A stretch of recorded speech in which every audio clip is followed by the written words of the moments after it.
자, 이제 한번 해봅시다. 우리 저번 시간에 나그네까지 했었고요. 이번 시간에 이제 녹화를 딱 4개를 찍어야 돼서 할 수 있을까 모르겠어요. 일단 최선을 다해서 한번 해보도록 합시다. 뭐 지금 좀 많이 하면 다음 시간에 조금 덜 해도 되니까 그러는 게 좋은 거 같지? 자, 시의 이미지입니다. 촉각적 심상 이제 공부를 할 거고요. 김종길의 성탄제 볼 거예요. 천천히 각자 한번 좀 읽어보시고요. 중학교 때 아마 본 적이 있으실 겁니다. 그죠? 보시면서 이제 조금 더 내용적으로 깊이 들어가 볼 테니까 한번 상상해가면서 읽어보세요. 자.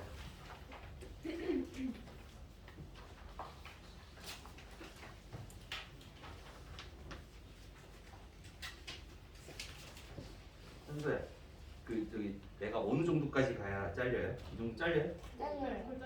들어와요? 네. 이 정도의 구나.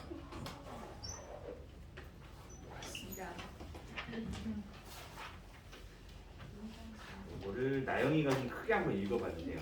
저요?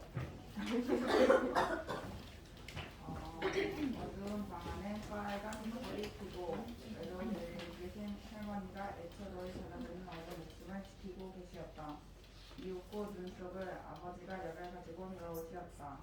아버지가 눈을 치고 따오신 그 붉은 산수유 열매. 나는 한 마리 어린 짐승. 그러면 아버지의 서늘한 옷자락에 열로 상기한 볼을 말없이 부비는 것이었다. 이 딱은 뒷문을 눈이 치고 있었다. 그날 밤이 어쩌면 성탄제의 밤이었을지도 모른다. 어느새 나도 그때의 아버지만큼 나이를 먹었다. 옛것이라곤 찾아볼 길 없는 성탄제 가까운 도시에는 이제 반가운 그 옛날의 것이 내리는데 서러운 30살 나의 이마에 불현듯 아버지의 서늘한 옷자락을 느끼는 것은 눈 속에 따오신 산수의 붉은 알알이 아직도 내 혈 속에 녹아 흐르는 까닭일까. 김종길의 성탄제라는 시입니다. 한번 보면서 한번 보편적인 해석에 대해서 얘기를 같이 해보도록 합시다. 자, 어두운 방 안에 검은색이고요. 그다음에 거기에 빨간색이 대비가 됩니다. 서로 이제 강렬한 대비를 이루면서 어떤 색이 등장을 하냐면 붉은색이 등장을 해요. 시나 소설에서 나오는 것들은 의미 없이 나오는 게 하나도 없어요. 소설에 있는 그 배경에 배치되어 있는 돌 하나부터 시작해서 시에서 등장하는 엑스트라까지 전부 다 의미를 두고 배치를 하는 거거든요. 여기서는 어떤 의미를 두시면 되냐면 그 빨간 숯불이 가지고 있는 색채적인 이미지에다가 약간 좀 의미를 두고 이게 도대체 시 전반에 걸쳐서 어떤 의미로 이어질지를 좀 생각을 해가면서 읽어가면 될 것 같아요. 이연을 같이 보겠습니다. 외로인 늙으신 할머니가 애처로이 잦아드는 어린 목숨을 지키고 계셨다. 이 어린 목숨은 시적 화자의 어린 시절을 얘기를 하는 거죠. 그죠? 이 시가 크게 두 부분으로 되어 있는 걸 알고 있을 겁니다. 거기 보시면은 그날 밤이 어쩌면 성탄제 밤이었을지도 모른다. 거기까지가 이제 과거 회상 장면이고요. 그 다음에 그 과거에서 다시 어느새 나도라고 얘기를 하면서 나이를 먹은 시적 화자가 나로 등장하는 그 시점부터 현재로 되돌아와요. 이런 식으로 과거에서 현재로 거꾸로 되돌아오는 것들 소설에서 무슨 구성이라고 해요 이거? 역순행, 이런 단어를 알아? 액자식 구성, 역순행적 구성, 사파식 구성 이런 말들 들어봤을 거예요. 그죠? 내내 다 비슷비슷한 말들인데 이러한 역순행적인 구성으로 시간적 구성이 되어 있고 크게 두 부분으로 나눌 수 있다는 것. 그리고 시를 읽어가면서 그 두 부분이 어떻게 연결되는지도 좀 한번 봐야 되겠죠. 이윽고 눈 속을 아버지가 약을 가지고 돌아오셨다라고 얘기를 합니다. 자, 여기서 눈에 대한 시어의 이미지를 한번 살펴보도록 하겠습니다. 이 눈은 보편적으로 해석할 때는 기본적으로 착한 놈, 나쁜 놈만 구별하면 된다고 했어요. 눈은 착한 놈이에요, 나쁜 놈이에요? 여기서 나쁜 놈이죠. 왜 나쁜 놈이에요? 이 아버지가 약을 찾으러 가야 되는 것을 어떻게 하고 있어요? 막고 있죠. 그러면 여기서 눈이라는 것은 어떤 시련이라든지 아버지가 헤치고 나가야 될 어떤 장애물, 고난 이런 것들을 의미를 할 겁니다. 그죠? 하지만 이 눈이 나중에 현재로 되돌아갔을 때 어떤 의미가 되는지 한번 다시 비교해 보면서 이 눈이 가지는 역할 그리고 의미의 변화 이런 것들을 이따가 한번 살펴볼 거예요. 아버지가 약을 가지고 돌아오셨습니다. 그 약은 뭐냐면 사연해 보겠습니다. 아버지가 눈을 헤치고 따오신 그 붉은 산수유 열매. 아까 전에 선생님이 무슨 색깔에 주목하라고 했었죠?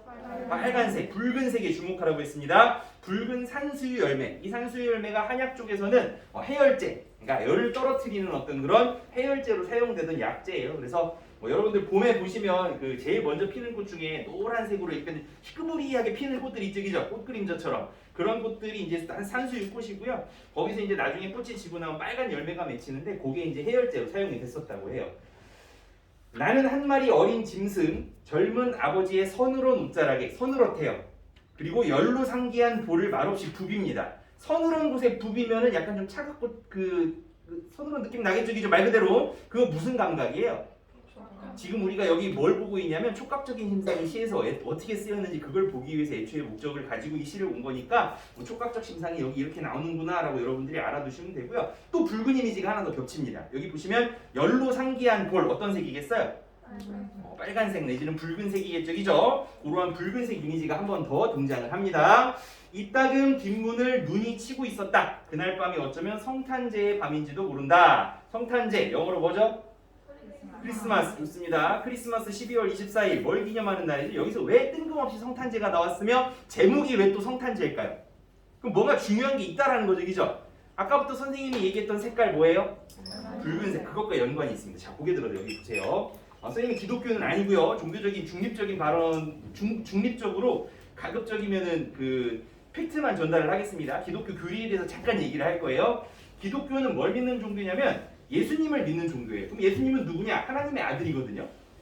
우리 목사님 아니에요. 하나님은 우리를 만들었죠, 그죠? 그래서 우리를 만든 어떤 그런 창조주로서 어떤 예수님을 보내주고 그 예수님을 갖다가 우리가 믿어야지 천국에 가는 그 구조로 돼 있어요. 근데 이게 어디서 유래된 거냐면 애초에 사람들이 유대인들이 이제 고대에 생각을 했을 때 내가 만약에 죄를 지으면 이 죄를 신에게 용서받기 위해서 뭘 해야 될까를 고민하면서 죄의 대가는 생명 뭐 이런 식으로 이제 교리를 만들어요. 그래서 죄를 지으면 누군가가 죽어야 되는 거야. 그 대신 내가 죽어야 되는 거고 내가 안 죽더라도 누군가 대신해서 죽어야 돼. 근데 사람을 죽일 수는 없으니까 누굴 죽여요? 자기들이 가지고 있던 것 중에 가장 값이 나가는 거. 유목민이었거든, 그죠? 유목민들의 재산 목록 1호가 뭐예요? 양이나 뭐 염소나 뭐 이런 가축들이겠죠, 그죠? 그 가축들 중에 가장 흠없이 순결한 어린 양을 갖다가 잡아가지고 내가 지은 죄를 대신해가지고 피를 흘리고 태워 죽였어요. 뭔 소리인지 알아요? 그러니까 제 대가를 그런 식으로 신에게 지불하는 것을 종교적인 어떤 교리로 가지고 있던 사람들이에요. 그 상황에서 이제 매일 그것이 반복되니까 피로감이 쌓이겠죠, 그죠? 그래가지고 이제 마지막에 뭐를 이제 하나님이 뭐 어떻게 했다고 그 생각을 하냐면 그 사람들은 예수님이라는 양을 보내가지고 그 예수님을 갖다가 대신 십자가에다가 못 박히게 한 다음에 거기서 피를 흘림으로써 이 사랑하는 창조물들, 이 피조물들이 과거에 지은 죄, 현재 지은 죄, 미래에 지은 죄 이 모든 죄들을 다 용서를 했다라고 생각을 하고 그걸 믿으면 천국에 간다. 이런 식으로 이제 기독교의 교리가 이제 만들어져요. 여기까지 이해했어요? 그러면 이 사람들이 아버지인 하나님에게서 죄를 용서받기 위해서 예수님이 흘린 건 뭐예요? 피죠. 피는 무슨 색깔이에요? 빨간색. 그래서 교회 같은 데 보면 십자가 다 무슨 색으로 돼 있어요? 밤에 보기에 빨간색이 예뻐서 그런 게 아니고 그런 상징적인 의미가 있어요. 그리고 성탄절날 산타 할아버지가 무슨 색 옷 입고 돌아다니죠? 빨간색 옷 입고 돌아다녀요. 그것도 그냥 빨간색이 예뻐서 산타 할아버지가 빨간색을 좋아해서 입는 게 아니고 그런 상징적인 의미가 있어요. 그러면 그 빨간색이라는 건 기본적으로 그 성탄절이라는 그 의미 안에서 어떤 의미예요? 아버지가 자식을 죽도록 사랑하는 자기의 어떤 그런 아들, 자기의 분신을 내려보내서 죽이기까지 할 정도로 자기의 아들을 사랑하는 부정을 나타내는 색깔이 무슨 색인 거예요? 빨간색인 거예요. 그래서 성탄제라는 시가 제목이 이제 성탄제가 되는 거죠. 아까 전에 계속 얘기했었던 그 붉은색 이미지도 이 성탄절이라는 어떤 성탄절, 크리스마스라는 어떤 상징, 색깔, 그 붉은색의 색깔과 맞아 떨어지면서 이제 해석이 마무리가 되는 겁니다. 자, 계속부터 이어서 해석을 해보도록 하겠습니다. 어느새 나도 그때의 아버지만큼 나이를 먹었다. 그럼 급하지? 옛것이라고는 찾아볼 길 없는 성탄제 가까운 도시에는 이제 반가운 그 옛날의 것이 내립니다. 그 옛날의 건 뭐예요? 눈이죠, 그죠? 아까 전에는 어떤 의미였어요? 착한 이미지, 나쁜 이미지? 나쁜 이미지, 부정적인 이미지, 시련, 고난, 장애물 이런 거였어요. 그런데 지금은 어떤 이미지로 바뀌었어요? 반갑대요. 반가운 그 옛날의 것. 그 눈을 보면서 뭘 회상할 수 있게 해주니까 어렸을 적 그 아버지의 부정, 나에 대한 사랑 이런 것들을 확인할 수 있게 해주는 어떤 매개체로 변합니다. 뜻이. 매개체로 변하면서 이게 긍정적인 시어가 돼버려요. 서러운 30살 서늘한 옷자락. 서로 지금 라인 맞추고 있는 거 보여요? 머리 두 자를 써가지고 이 앞쪽에 어떤 라인을 맞추는 걸 두운이라고 얘기를 한다고 했었죠, 그죠? 이렇게 맞춰놓은 거예요. 그래서 서러운 30살 나이마에 불현듯 아버지의 서늘한 옷자락을 느끼는 것은 이라고 얘기를 하면서 촉각적 심상이 한 번 더 등장을 합니다. 그리고 마지막에 한번 눈 속에 따오신 산수유 붉은 알날이 붉은이라는 색깔을 한 번 더 강조해주고요. 아직도 내 혈액 속에 혈액은 또 무슨 색이에요? 빨간색이죠. 또 그 혈액 속에 녹아 흐르는 까닭이 아닐까? 그 혈액, 그 피, 그 유전자 그거 어디로 다시 전해지겠어요? 자신의 아들이나 뭐 딸이나 자신의 자녀들한테 또 전해지겠죠, 그죠? 무슨 소리인지 알겠어요? 그러니까 부정이라는 것은 거기서 끝나는 게 아니고 내 혈액 속에 그대로 녹아 있다가 내 자녀에게, 내 자식에게 그대로 또 흘러간다라고 하는 어떤 인생의 연속성 이런 것들을 보여주는 시. 그리고 모든 색깔은 다 무슨 색으로 깔맞춤이 돼 있어요? 빨간색으로 그렇게 깔맞춤이 돼 있는 이유도 아까 전에 설명했던 그 이유로 대신 설명할 수 있을 것 같습니다. 그래서 제목이 성탄제인 거예요. 그래서 전체적으로 그러한 어떤 깊은 의미까지 여러분들이 조금 이해를 하시면 될 것 같습니다. 천천히 할게요. 마음이 너무 급해가지고. 자, 공감각적 심상에서는 조금 이제 서정적인 시를 하나 볼 텐데 이것도 약간 우울한 시거든요. 이거 한번 수연이가 한번 수연이 맞지? 수연이 아니야? 수지. 미안해. 수지. 율무 30단을 이고 시장에 간 우리 엄마 아무신을 해는 시든지 오래 나는 찬바처럼 방에 잠겨 아무리 삼선이 숙제를 해도 엄마 아무신의 부추잎 같은 발소리 타박타박 안 들리네 어둡고 무서워 금강 성큰으로 들릴 빗소리 금강에 혼자 엎드려 훌쩍거리던 아주 먼 옛날 지금도 내 눈시울을 뜨겁게 하는 그 시절 내 유년의 문목 이 시를 그 89년도에 이제 기영도 시인이 쓴 건데 이 기영도 시인이 이제 자전적인 시예요. 그러니까 아버지가 일찍 그 불의의 사고로 장애인이 돼가지고 생계를 이어가지 못하게 돼서 어머니가 이제 모든 가족들의 생계를 책임지고 이제 꾸려나가는 그런 엮이는 가정이었거든요. 그러다 보니까 뭐 누나들도 또 있고 하다 보니까 집이 굉장히 어려웠어요. 그러다가 그런 자기의 어떤 전기적인 사실들을 담아가지고 시를 쓰고 그런 우울한 시들이 되게 많아요. 그리고서 89년도에 굉장히 젊은 나이에 뇌 쪽에 문제가 생겨가지고 영화를 보다가 영화관에서 이제 죽은 채로 발견이 됩니다. 그렇게 해가지고 비극적으로 이제 죽는 시인이에요. 그래서 이 기영도의 엄마 걱정이라는 시를 여러분들이 좀 읽어보면 약간 좀 우울한 어떤 그런 느낌들이 들 거예요. 특히 어렸을 적에 조금 방치됐던 경험들이 많은 친구들, 엄마 아빠가 여러분들한테 뭐 악의를 가지고 그러진 않았겠지만 살다 보니 힘들어서 그런 식으로 이제 좀 방치됐던 경험들이 많은 친구들은 이걸 보면서 아마 좀 공감이 많이 되리라고 생각을 합니다. 쌤이 좀 그랬어요.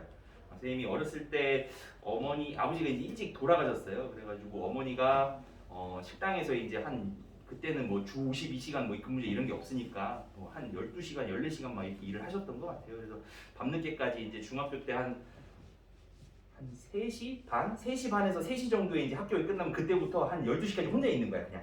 엄마 오실 때까지. 혼자 있으면서 저녁밥도 차려 먹고 돈이 없으니까 나가지는 못해요. 몇 번 나가다 보면 사실상 돈이 없으면 좀 구차해져서 잘 안 나가고 싶거든요.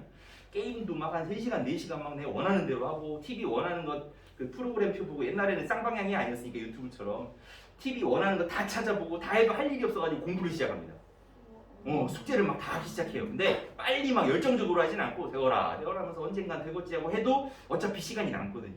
그 생각이 나면서 이게 좀 공감이 좀 많이 됐던 기억이 나요. 그래서 시간을 빨리 흘려보내기를 원하면서 뭔가 이렇게 좀 집중하지 못하는 어떤 그런 모습들, 그런 것들이 좀 공감이 많이 되는 것 같아요. 그래서 읽어가면서 얘기를 조금 더 한번 해보도록 하겠습니다. 자, 열무 30단을 이고라고 얘기를 합니다. 30단이래요. 한 단에 몇 킬로게요? 한 단에 2.7kg 정도 된대요. 열무 한 단에 2.7kg 되면 30단이면 몇 킬로예요? 한번 살짝 곱해봐요. 300? 여기 문과예요? 300 나오면 문과로 가야 되는데 한 80 몇 킬로 될 거예요. 81점 몇 킬로 뭐 이 정도 되는 걸로 알고 있거든요. 그거를 엄마가 혼자 이을 수 있어요? 이인다는 건 머리 위에 얹는다는 거죠, 그죠? 무슨 역도 선수 아니고서야 그렇게는 어렵겠죠, 그죠? 지금 약간 과장해가지고 뭘 드러내고 있어요? 어머니가 이고 가셔야 돼. 어떤 가족에 대한 책임감, 무게감 뭐 이런 것들을 갖다가 좀 과장해가지고 30단이라는 글자로 지금 표현을 하고 있는 것 같습니다. 시장에 간 우리 엄마 안 오십니다. 해는 시든지 오래요. 이 시들었다는 말이 어디에 걸리는지 한번 살펴봅시다. 일단 해가 시들었다고 했으니까 시간적으로 지금 어떤 것 같아요? 저녁이 지나고 거의 이제 노을이 지는 어떤 그런 시간 무렵인 것 같아요. 그죠? 그리고 그 시들다는 말이 또 어디에 걸리냐면 아까 전에 열무를 몇 단 칠 것 같다고 했어요? 30단. 그걸 다 팔았으면 일찍 왔겠죠. 그죠? 늦게 안 오시는 이유가 뭘 거야? 그게 안 팔렸으니까. 안 팔린 열무는 해지면 어떻게 돼요? 그때 뭐 냉장 시스템이 있었던 것도 아닐 테고 다 시들어버리죠. 그죠? 그 열무의 시들무로 나타내는 어떤 그런 가난함. 또 그렇게 열무가 시들 때까지 시장에서 혼자 지키고 앉아가지고 그걸 그 무게감 속에 책임감 속에 팔아야 했던 엄마는 어떻겠어요?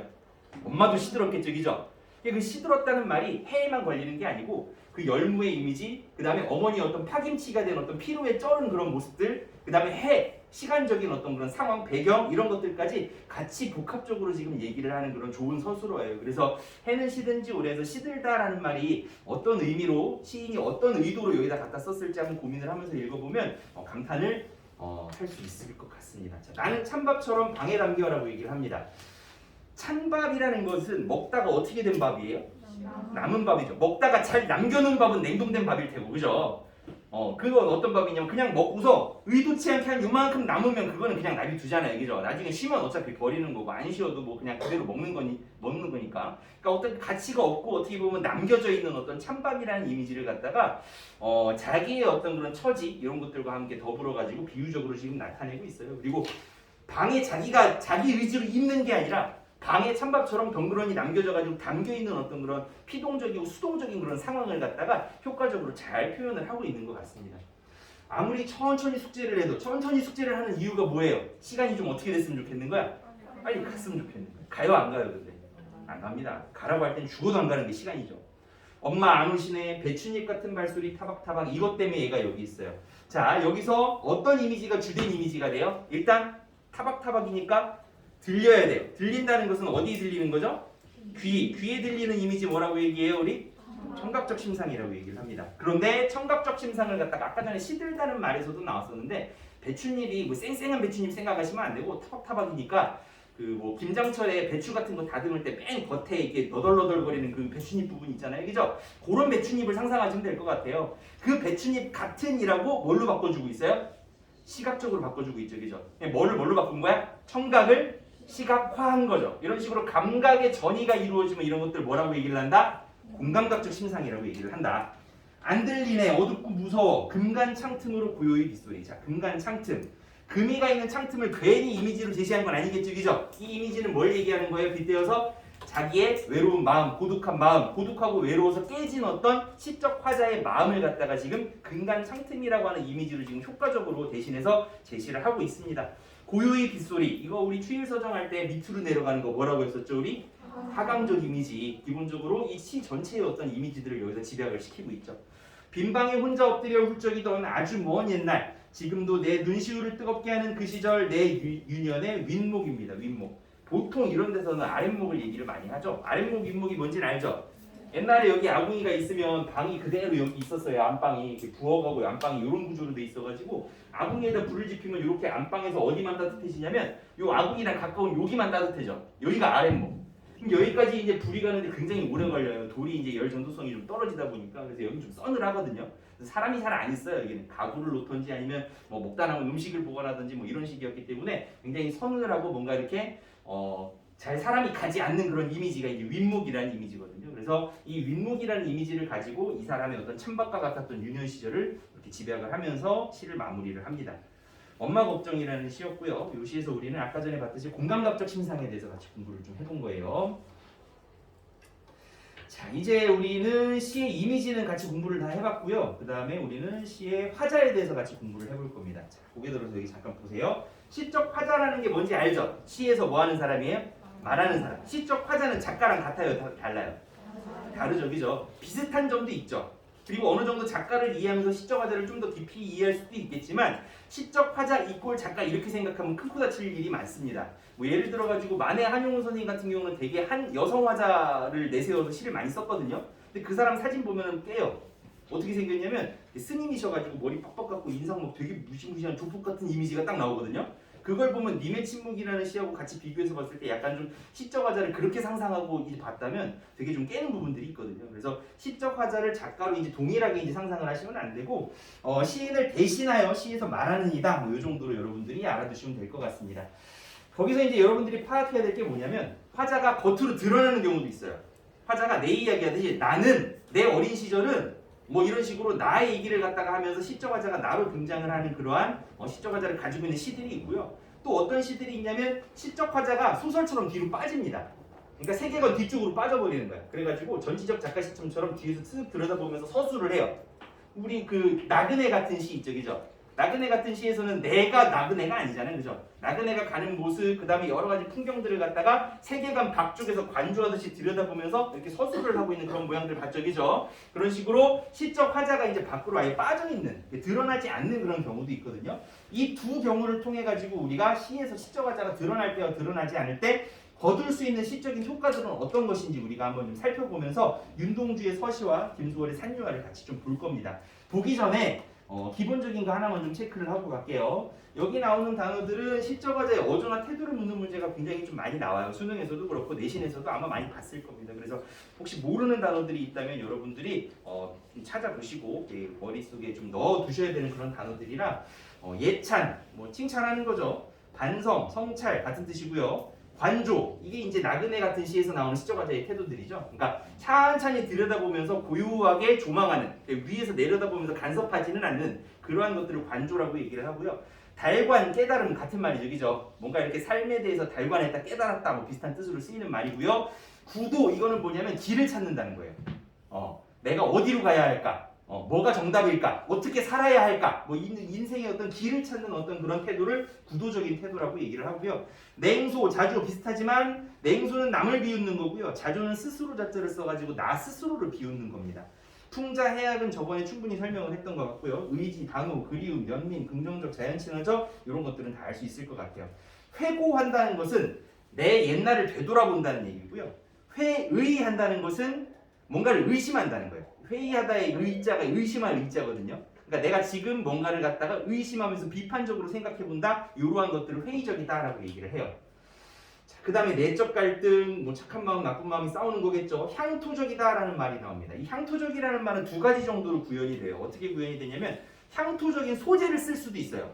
뭐 집신, 지붕에 열려 있는 박이라든지 초가집이라든지 뭐 이런 향토적인 이미지를 쓸 수도 있고요. 두 번째는 시적 화자의 어떤 어조에서 사투리 같은 거를 쓸 때, 뭐 해슈, 안 해슈 이런 식으로 사투리를 갖다가 섞어서 써주면 그 어조에서 뭐가 품어져 나오냐면 향토적인 어떤 이미지들이 노출이 되는 경우가 있습니다. 고전적이라는 말이 향토적이라는 말하고 비슷한데 조금 또 달라요. 향토적이라는 말은 약간 좀 촌스러운 거라면 고전적이라는 말은 약간 좀 우아한 거예요. 그러니까 조지훈하고 박목을 얘기할 때 이런 것들을 얘기했었던 것 같은데 한복의 선의 아름다움이라든지 뭐 기와의 아름다움 아니면 뭐 한지의 아름다움 뭐 이런 것들을 갖다가 우아한 어떤 양반적인 취향에서 얘기를 하면 그런 것들은 고전적이다 이렇게 얘기를 해요. 내 말 무슨 말인지 알겠어요? 자, 그 다음 격정적이다. 뭔가 이렇게 마음속에서 울분이 차가지고 좋은 쪽이든 나쁜 쪽이든 좀 격렬한 어떤 감정 상태를 나타내는 게 격정적이고요. 한체념 이런 것들도 옛날에 한번 얘기를 했었던 것 같습니다. 이렇게 해서 시적 화자의 어조나 태도를 묻는 문제에 자주 나오는 키워드들을 좀 정리를 해봤고요. 빠른가? 괜찮죠? 좋습니다. 윤동주의 서시 한번 같이 보도록 하겠습니다. 요거를 수진이 뒤에 가은이 읽어주세요. 죽는 날까지 하늘을 우러러 한 점 부끄럼이 없기를 입술에 있는 바람에도 나는 괴로워했다. 별을 노래하는 마음으로 모두 죽어가는 것을 사랑해야지. 그리고 나한테 주어진 길을 걸어가야겠다. 오늘 밤에도 별이 바람에 스치는다. 아마 거기 오타가 좀 났을 거예요. 오늘도 별이 이렇게 돼 있을 텐데 오늘 밤에도로 좀 바꿔주세요. 내 거에는 바꾸고 여러분들 거 수정을 못하고 쓰려고 했어요. 오늘 밤에도 이렇게 바꿔주세요. 밤이라는 시어가 중요한 시어인데 그걸 좀 빼먹었어요.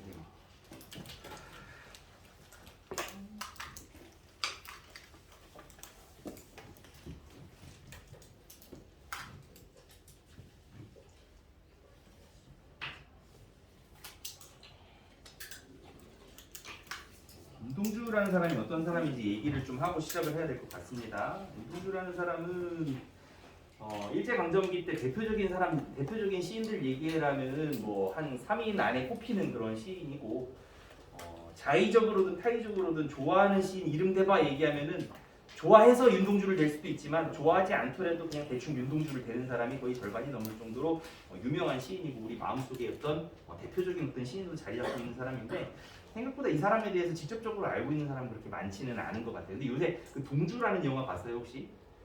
못 봤어요? 그 영화 이후로는 이제 조금 이제 대중적으로 많이 알려진 어떤 시인이 된 것 같은데 여하튼 이 윤동주라는 사람은 요 서시를 쓴 때가 이게 서시가 이제 그 유구집으로 나온 시집인데 그 시를 썼던 때는 41년도쯤으로 추정이 됩니다. 41년도면은 태평양 전쟁이 딱 시작할 그 무렵이거든요.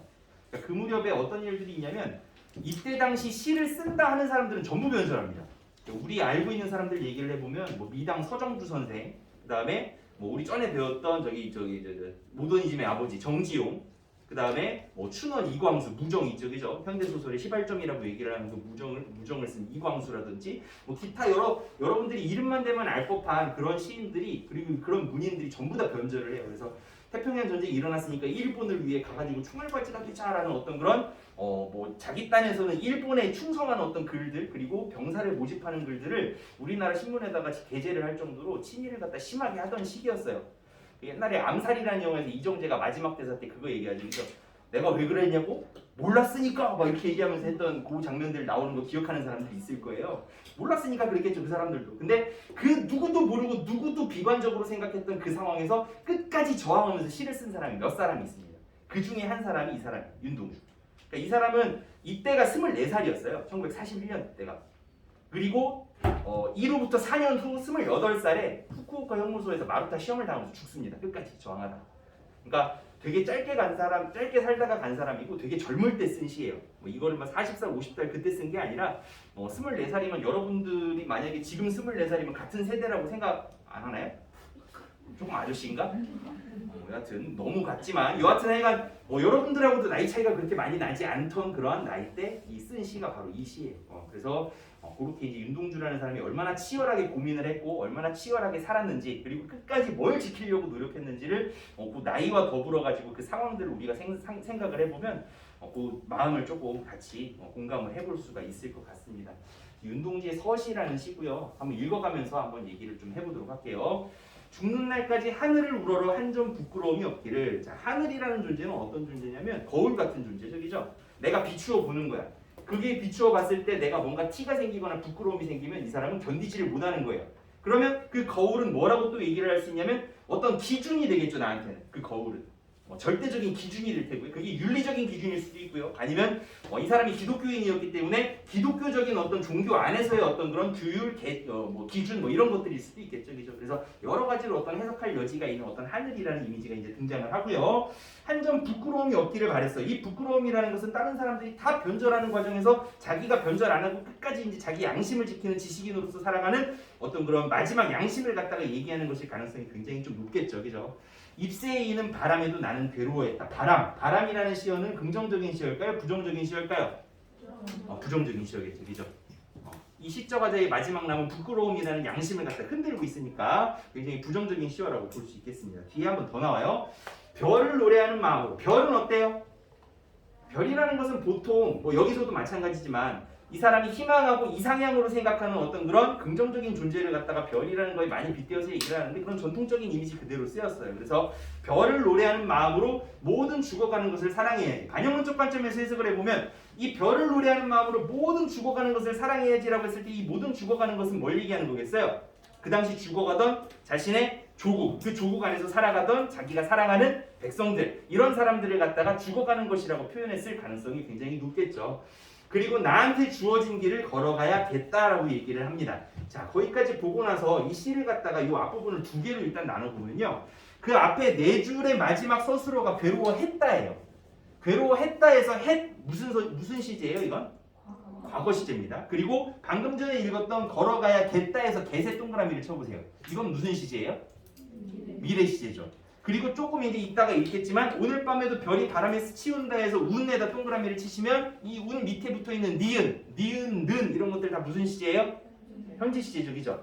여기서 봤을 때 과거에 이 사람이 부끄러워하고 양심에 비추어가지고 하늘을 우러러 한 점 부끄러움이 없기를 바랬던 어떤 그런 과거들, 고통스러웠던 과거들, 그리고 미래로 갑니다. 미래로 가서 의지를 얘기를 하죠. 내가 그렇게 부끄럽더라도 끝까지 나한테 주어진 길, 나한테 주어진 인생을 내가 이 기조대로 그냥 끝까지 걸어갈 거야 라고 하는 자신의 의지가 나옵니다.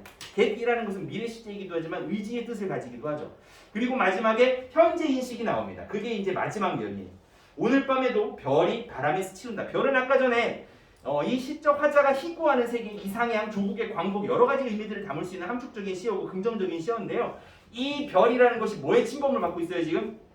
바람이라고 하는 부정적인 시야의 침범을 받고 있어요. 그러니까 자기의 이상, 자기가 꿈꾸던 세계 이런 것들이 지금 현재의 이 어묵한 세계, 이 어묵한 어떤 그런 환경이 그런 것들을 침범하고 그런 것들을 퇴색시키는 그런 상황을 갖다가 지금 얘기를 하고 있죠. 현재입니다. 그래서 과거, 미래, 현재로 이어지면서 이 사람이 과거에 품었던 마음, 그리고 미래를 향해서 갖고 있는 다짐, 그리고 현재를 견디는 어떤 이 사람의 심정 이런 것들이 차례대로 제시가 돼요.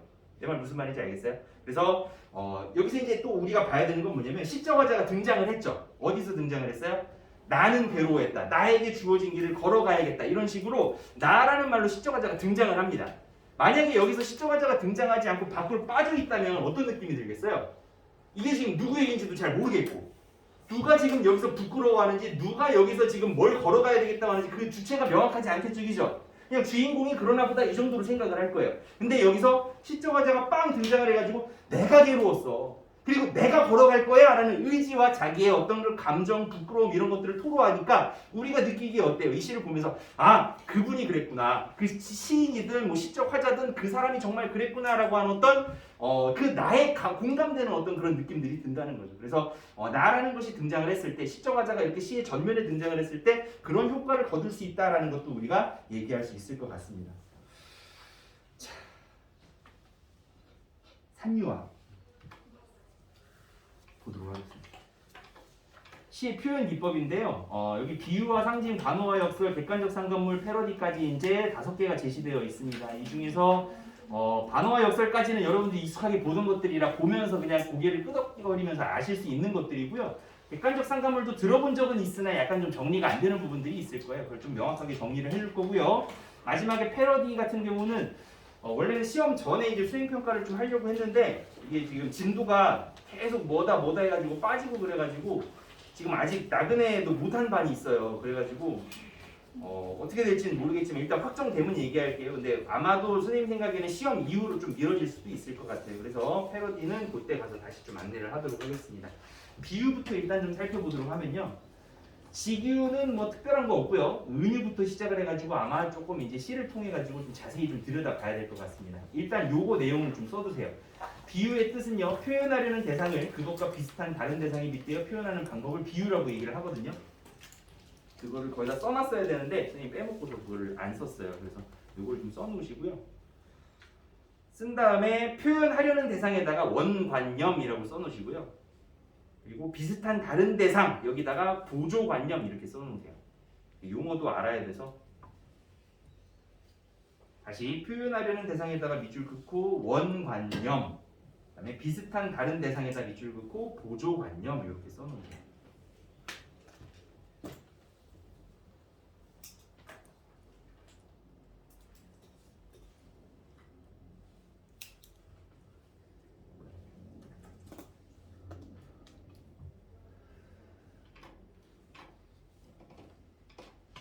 직유부터 한번 볼 텐데요. 직유는 간단하게만 설명하고 넘어갈게요. 이건 뭐 보면 알죠, 여러분들. 가치처럼 듯, 뭐뭐 인양 이런 것들을 사용해서 원관념을 보조관념에 직접적으로 연결하는 비유법이다. 보조관념에 마치 뭐뭐와 같은, 가치처럼 듯, 인양 이런 말들이 붙여서 원관념과 연결이 된다라고 설명을 해놨고요. 보시면 알 수 있을 것 같습니다. 예를 한번 볼게요. 가르마 같은 논길을 따라. 자, 원관념은 논길이죠. 원래 얘기하고 싶은 건 눈길이에요. 근데 그 눈길이 잘 보니까 그 벼가 막 자라있는 그 사이로 이렇게 쫙 그 길이 나 있는 모양이 마치 뭐 같은 거야? 여러분들 예쁘게 타놓은 그 가르마 같은 거야. 그래가지고 그 가르마를 보조관념으로 해가지고 빗대어서 얘기를 하고 있죠. 그렇기 때문에 원관념은 눈길, 보조관념은 가르마 뭐 이런 식으로 여러분들이 얘기할 수 있을 것 같고요. 그 다음에 이거 많이 보시죠? 구름에 달가듯이 가는 나그네. 거기 써있듯이 원관념은 뭐예요? 원래 얘기하고 싶은 거. 나그네죠. 그 다음에 이 나그네를 갖다 어디다 빗대어서 얘기를 하냐면 구름에 달가듯이라고 하는 도치법을 쓴 어떤 표현을 가지고 얘를 갖다가 빗대어서 얘기를 하고 있죠. 그래서 보조관념은 구름에 달가듯이니까 달이겠죠. 그죠? 그래서 원관념과 보조관념 이렇게 연결시킬 수만 있으면 직유법은 크게 뭐 어려운 거 없을 겁니다. 자, 그러면 은유로 한번 봅시다. 잠깐만. 하늘, 아이고, 망했네. 망했네. 이 말을 안 했네. 미안해요. 내가 어제 잠을 하나도 못 자고 와가지고 마음이 급해가지고. 아이고, 어차피 녹화를 다시 해야 되겠구나. 천천히 합시다. 이것까지만 할게요. 알겠죠? 안 되나? 돼요. 되죠? 자, 산유화. 이거 좀 이게 수빈아 좀 읽어봐요. 크게 한번. 산에는 꽃피네. 아 목 아픈가 지금? 피네. 아니요. 괜찮아요? 갈봄 여름 없이 꽃이 피네. 산에 사는 피는 꽃은 저만치 혼자서 피어있네. 산에서 오는 작은 새여 꽃이 좋아 산에서 사물하네. 산에는 꽃지네 꽃이 지네 갈봄 여름 없이 꽃이 지네. 자, 산유화라는 시입니다. 근데 그 마지막 면이 또 거기 빠져 있죠. 네. 미안합니다. 어우 이상하네. 그거 좀 써주세요. 써서 줬어야 되는데 그리고 연 구별도 좀 해놓으세요.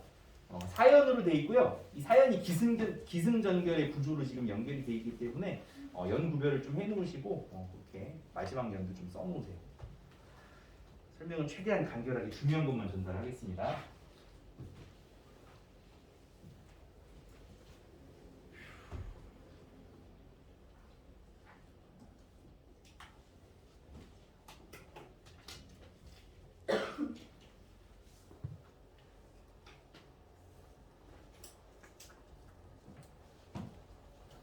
일년은 피내고 사연은 지내니까 구별해서 써야 돼요.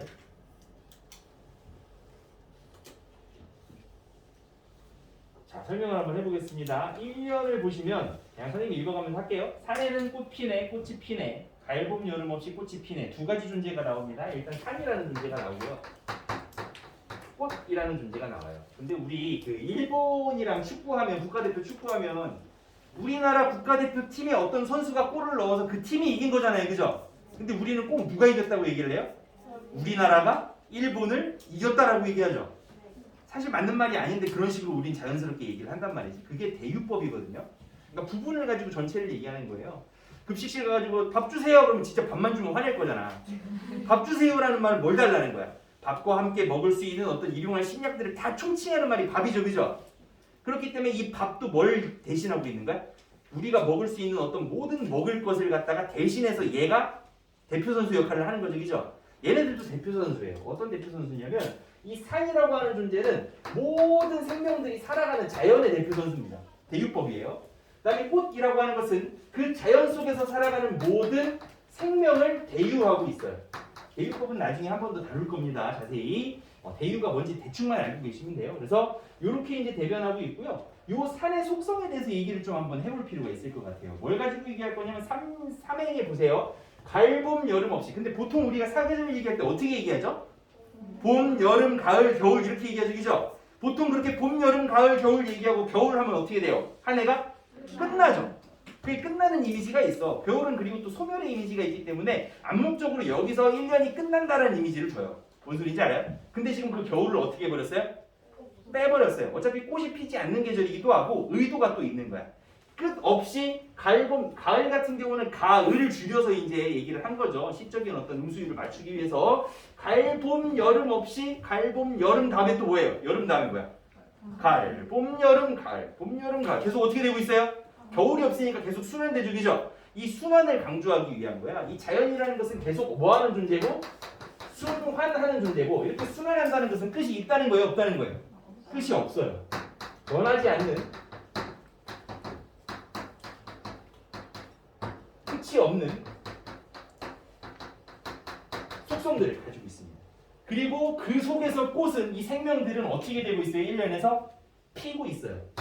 생성되고 있죠.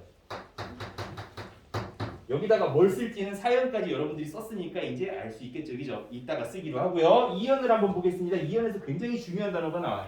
산에 피는 꽃은 저만치 혼자서 피어 있어요. 저만치 혼자서. 여러분들 아마 선생님 설명 안 듣고서 그리고 이 시에 대해서 잘 모르고서 이 시를 읽으면 아, 꽃 피는 시구나, 봄이라서 이 시를 읽는구나 하면서 되게 좋은 느낌들을 받을 텐데 뭔가 이해적인 단어가 아마 저 단어일 거예요. 저만치 혼자서 빼고는 다 좋은 얘기들이거든요. 뭔 소리인지 알겠어요? 근데 저 단어들 때문에 이 시의 의미가 완전 반전이 됩니다. 자, 꽃이 피어있는 모습들을 상상을 해보세요. 고개 들어 저기 보세요. 꽃이 피어있을 때 벚꽃이나 뭐 연산홍이나 진달래 같은 거 멀리서 보면 어때요? 다 하나처럼 핑크색으로 보이고 아니면 분홍색, 보라색 이렇게 보이죠, 그죠? 근데 막상 가까이 가가지고 자세히 들여다보면 다 어떻게 피어있어요? 혼자 피어있어요. 그 하나같이 피어있는 그 벚꽃들도 하나하나 따져보면 걔네들 서로가 다 떨어져 있단 말이에요, 그죠? 뭐 진달래 뭐 이런 건 말할 것도 없고요. 그걸 보면서 이 사람은 뭘 느꼈는지가 이제 우리가 추론해야 되는 어떤 대상이 되는 거죠. 꽃이 피어 있는데 처음엔 다 같이인 줄 알았어. 그런데 막상 들어가가지고 자세히 들여다보니까 하나하나가 다 어떻게 피어 있는 거야? 다 따로 피어 있고 서로 관련이 없는 거야. 이게 살면서 그런 느낌을 받을 때가 있어요. 인간이기 때문에 같이 살아가고 멀리서 보면 예산 요구에 어디 근무하는 사람이고 너네들은 여기서 뭐 수업을 듣는 학생들 중에 한 명이고 고만고만한 또래의 비슷비슷한 사람들이겠지만 막상 들어가가지고 여러분들을 알고 자세히 보면 머리 스타일도 다르고요, 눈 모양도 다르고요, 마스크를 벗었을 때 모양도 다르고요, 여러분들 뭐 살아온 환경들, 뭐 세월들, 그 다음에 뭐 가족 환경, 그리고 앞으로 걸어가게 될 길들 전부 다 같은 게 있어요, 없어요? 거의 없죠, 그죠? 같은 게 거의 없어요. 각자 따로 펴 있는 거예요. 사람이라는 게 그렇거든요. 그러다 보니까 아무리 친한 친구도, 아무리 나를 사랑하는 부모님도 멀리서 봤을 때는 하나인 것 같고 행복할 때 봤을 때는 나랑 진짜 내 마음을 다 아는 것 같지만 어떤 위기가 닥치거나 뭔가 이렇게 좀 들여다볼 어떤 그런 계기가 돼가지고 쫙 들여다보다 보면 나를 잘 아는 사람은 생각보다 많이 없죠. 실망을 많이 하게 되죠. 친구가 나를 다 아는 줄 알았는데 언제 보니까 정말 나를 이해를 못하고 나를 사랑하는 사람이 정말 나를 끝까지 있는 모습 그대로 사랑해 줄 줄 알았는데 막상 보니까 또 한번 싸우고 보니까 그런 것도 아닌 것 같고 부모님은 정말 나를 끝까지 사랑해 줄 것 같았었는데 뭐 때문에 싸우다 보니까 부모님도 내 마음을 이해 못하는 부분들이 있고 각자 따로 어떻게 돼 있는 거야? 피어 있는 거야. 사람들도 마찬가지라는 거야. 이런 것들을 철학에서는 뭐라고 얘기를 하냐면 실존적인 어떤 거리라고 얘기를 해요. 사람은 어차피 혼자 존재하는 거기 때문에 아무리 너네가 친한 척하고 가까운 척하고 같이 있어봐야 어쨌거나 너네들 사이에서는 거리가 있을 수밖에 없다. 그 거리는 어느 정도 이제 가까운 상태에서 선선하게 건강하게 유지하면 건강한 거리가 되겠지만 그 거리 때문에 사람들은 어떻게 할 수밖에 없는 거예요? 고독할 수밖에 없고 혼자 있을 수밖에 없다. 그게 실존적 거리다라고 실존주의 철학에서는 얘기를 해요. 여기까지 이해했어요? 그 거리가 바로 저기서 어떻게 나와 있는 거예요? 저만치라는 말로 표현이 되고 있는 겁니다. 저만치 혼자서 피어있는 이유는 그래서 그런 거예요. 자, 그리고 난 다음에 그 다음 연을 봅시다. 산에서 우는 작은 새여 꽃이 좋아 산에서 사노라네 라고 얘기를 합니다. 자, 그러면 이 작은 새는 꽃을 짝사랑하고 있죠, 그죠? 하지만 꽃은 어떤 존재예요? 아무리 네가 나를 좋아해도 얘는 어떻게 피어있는 존재야? 저만치 혼자서 피어있어요. 그럼 작은 새와 꽃은 하나가 될 수가 없겠죠. 작은 새와 꽃은 어떤 거리를 유지하고 있는 거예요? 실존적 거리를 유지할 수밖에 없는 숙명적인 존재들인 거예요. 또 하나, 산에는 꽃이 지네 가을 봄 여름 없이 꽃이 지네. 아까 전에 여기서 선생님이 한 단어 안 쓴 게 뭐였냐면 생성과 뭐를 하죠? 소멸을 하겠죠, 그죠? 그런 측면에서 얘하고 얘는 어때요? 생성되는 것까지는 참 좋은데 소멸한다는 점에서 얘랑은 근본적으로 어떻게 될 수밖에 없어요? 다를 수밖에 없죠. 자연의 꽃이 일부인 것 같고 꽃이 자연 속에서 녹아들어서 하나인 것 같지만 결국 꽃은 저만치 혼자 피어있는 존재고 자연과도 하나 될 수 없다라고 하는 어떤 비극적인 운명관에서 요거를 해석할 수가 있어요. 그럼 정리를 해보면 꽃이라는 것은 모든 생명체의 대유라고 얘기를 했습니다. 결국은 얘가 피어있는 산, 즉 자연과도 실존적인 거리를 유지할 수밖에 없고요. 그 거리를 유지할 수밖에 없고요. 또 아까 전에 얘 좋다고 달라들던 누구들? 작은 새, 그리고 얘랑 같이 피어있는 줄 알았던 다른 생명체들 누구죠? 다른 꽃들과도 전부 다 실존적인 거리를 유지할 수밖에 없는 그런 상황에 놓여 있는 거죠. 결국은 그래서 그런지 몰라도 이 김소월이라는 작가는 나중에 자살을 합니다. 그러니까 그런 걸 견디기 너무 힘들었던 거지. 결론은 우리는 그렇게 가면 안 되겠지만 그렇게 생각하면 좋을 것 같아요. 이걸 읽고서 그럼 너네들도 똑같이 혼자니까 외로워해 이런 느낌이 아니고 이걸 보면서 모든 사람들이 다 이런 고민들을 안고 살아간다는 걸 여러분들이 좀 알면 좀 위로가 될 것 같아요. 오히려. 왜냐하면 여러분들 나이 때 선생님이 이런 고민을 하면서 나만 그런 줄 알고 나를 되게 학대했던 그런 기억이 좀 있어요. 나만 좀 특이하고 이상한 거 아닌가? 나만 너무 진지한가? 이런 생각을 하면서 좀 그랬던 경험이 있는데 혹시 그런 생각들을 하는 사람이라면 본인만 그런 생각을 하는 게 아니고 많은 사람들이 이런 고민을 했고 또 이런 고민을 생각을 하다가 또 잘못된 선택을 한 사람들도 있을 정도로 인간에게는 굉장히 뿌리 깊은 고민이고 끝까지 우리가 죽을 때까지 해야 될 고민이기 때문에 너만 이상한 거 아니다라고 얘기를 좀 해주고 싶어요. 그래서 끝에 결말은 닮으면 안 되겠지만 김소월이 남긴 작품을 통해서 사람들이 가지고 있는 어떤 근원적인 외로움, 고독 이런 것들이 어디서 오는지에 대한 고민들을 같이 공감하고 얘기해 볼 수 있을 것 같습니다. 여기까지 이해했어요? 네. 그래서 좀 꺼주시겠어요? 안 찍혀요? 이렇게 싹 한번 찍어줄래요? 큐.